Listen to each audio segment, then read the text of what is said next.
Ahlan, hello. You know that in Arabic language there is no to be verbs, there is no auxiliary verbs, but in some situations we do need them. And since we are very lazy to invent some, so we use pronouns to replace to be verb, especially pronouns of the third person.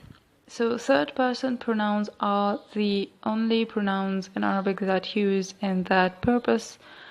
So let's see some examples. هذا هو ما أريد. هذا means this, referring to masculine word or a male, so we use هو. هو here means is. هذه هي ما أريد.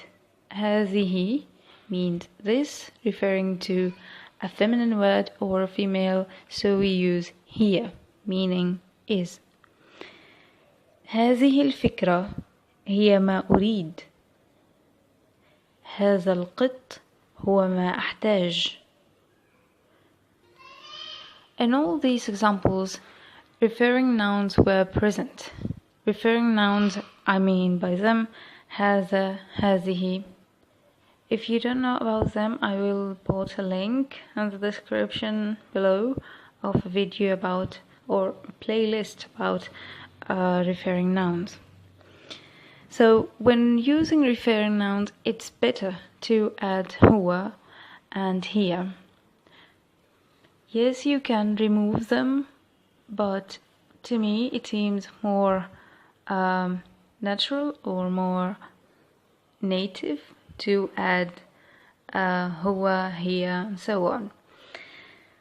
هو and here are the most used pronouns, but there are another cases where we are using هن, which, for example, هؤلاء هن المشتبه بهن, or هم, هؤلاء هم المشتبه بهم, هذان هما المشتبه بهما.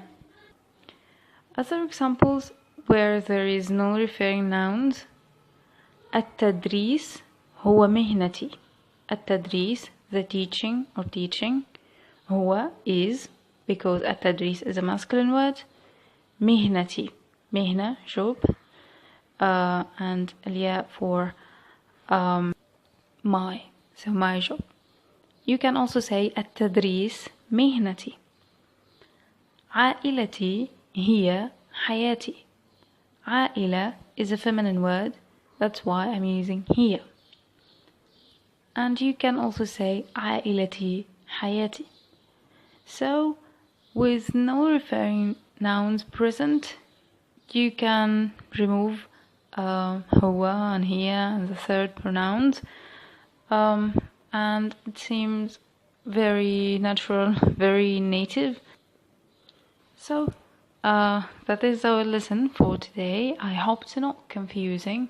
If you have any questions about that lesson or any other lesson, leave your questions down below. See you soon.